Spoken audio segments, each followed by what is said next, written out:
విపరీతమైనటువంటి కష్టాలు కలిగించేటువంటి 33 మంది పిల్లలు ఉన్నారు. వాళ్ళందరినీ ఒక్కసారి అమ్మవారి మీద పంపించాడు. అమ్మవారు ఏనాడు యుద్ధంలోకి రాలేదు లలితాదేవి. ఆవిడ శాంతమూర్తిగానే ఉంది.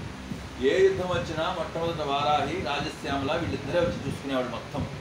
ఒక స్థాయిలో వాళ్ళు ఏం చేశారంటే వీళ్ళిద్దరిని కూడా ఆపేశారు. వారాహి, రాజశ్యామల్ని కూడా ఆపేశారు. ఆపేసేటప్పటికీ ఆవిడ దివం అనే తన అక్షరాన్ని తీసి పంపించింది. ఆ బీజశక్తితో వాళ్ళిద్దరిని ఆ బండాసురుని ఆపింది. బండాసురుడిని ఆపింది. కానీ బండాసురు పుత్రులు పంపించాడు వాడు. వాళ్ళేమో చిన్న చిన్న పిల్లలు, కానీ చేష్టలేమో అతి భయంకరమైన క్రూరమైన చేష్టలు.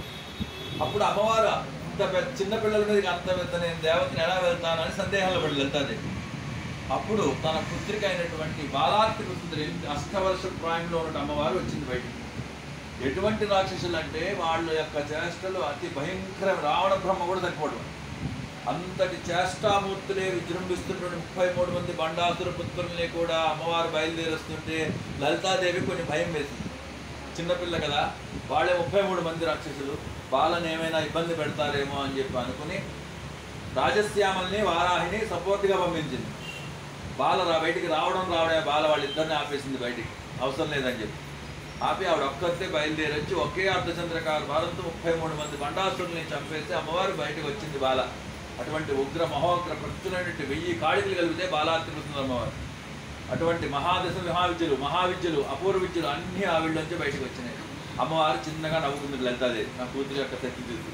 అటువంటి అమృతమూర్తి అయినటువంటి అమ్మవారి యొక్క లలితాత్రి సుందర సాధనని ఆ యొక్క దత్తాత్రేయ స్వామి వారు మొట్టమొదట చేశారు. దత్తుడు చేసిన తర్వాత బ్రహ్మకు కూడా తెలియదు ఈ రహస్యం. దత్తాత్రేయ వారు పరశురాముడికి ఇచ్చాడు. శివముఖం నుంచి వచ్చినటువంటి ఒక మహామంత్రాన్ని ఆ దత్తుడి నుంచి పరశురాముడికి మనశ్శాంతి లేదు.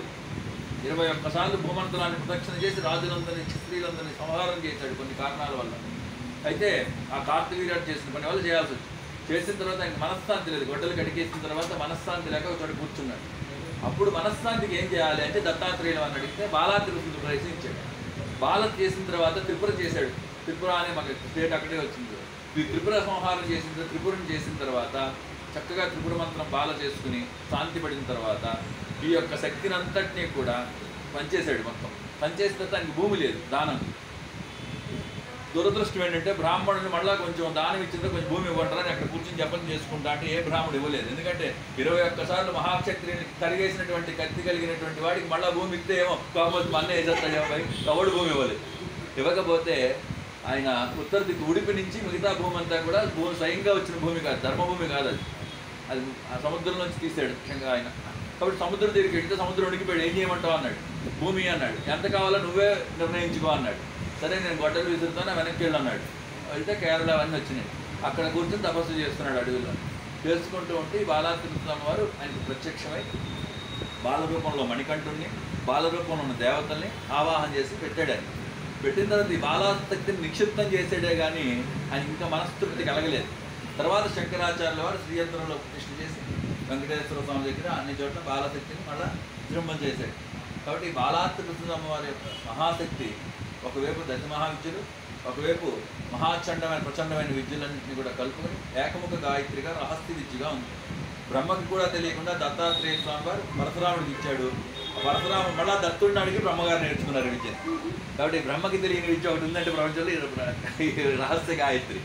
కాబట్టి బ్రహ్మ అంతటి వాడు అడిగి తెలుసుకున్నటువంటి మహావిద్య శాంతి మహావిద్యగా లక్కయ్య. తర్వాత దీన్ని మహర్షులు చేశారు. ఎందువల్ల చేయాల్సి వచ్చింది, దాని 5 ముఖాలు ఎందుకు చేయాల్సి వచ్చింది, 5 ముఖాల తర్వాత వాడు 3 ముఖాలుగా ఎందుకు మారింది, 3 ముఖాల తర్వాత వాడు ఏకముఖంగా ఎందుకు వచ్చాడు అంటే అక్కడక్కడ ఉన్న పరిస్థితులను బట్టి ఆ అవతారం అంతా కూడా అమ్మవారికి మారుతూ వచ్చింది.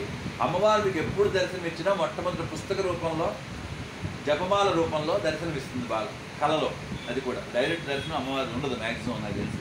కాబట్టి పుస్తకం కనిపించినా, జపమాల కనిపించినా, ఈ రెండింటి ఏది కనిపించినా అమ్మవారి దర్శనం అయిందిగా భావించాం. అప్పుడు ఒక శ్లోకం రూపంలో ఆవిడ ఏదో శ్లోకాన్ని మనకు అందిస్తుంది. అటువంటిగా బాల మనకి ప్రత్యక్ష దర్శనం ఇస్తుంది. చిన్నపిల్లలందరూ కూడా బాలరూపంగా భావిస్తారు.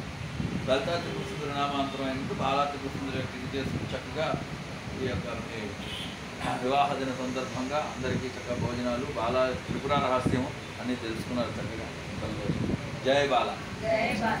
स्वस्ति प्रजाभ्यः परिपालयन्तां न्यायेन वाक्येन महीं मनीषाः गोब्राह्मणेभ्यः सुमस्तु नित्यं लोकाः समस्ताः सुखिनो भवन्तु काले वर्षतु पर्जन्यः पृथ्वी सस्यशालिनी देशोऽयं शोभरहितो ब्राह्मणाः सन्तु निर्मलाः सर्वे भवन्तु सुखिनः सर्वे सन्तु निरामयाः सर्वे भद्राणि पश्यन्तु मा कश्चित् दुःखमाप्नुयात् अपुत्राः पुत्रिणः सन्तु पुत्रिणः सन्तु पौत्रिणः निर्धनाः सधनाः सन्तु जीवन्तु शरदां शतम् ॐ शान्ति शान्ति शान्ति వారాహి అమ్మకు నమస్కారం చేసుకొని నవరాత్రులు అవుతున్నాయి చక్కగా అమ్మ మీ ఇద్దరు దంపతులు మిగతా వాళ్ళందరూ కాస్త ధూపం వేయమ్మా కాస్త పీఠంలో ధూపం ఫ్యాన్లు ఆఫ్ చేసి ధూపం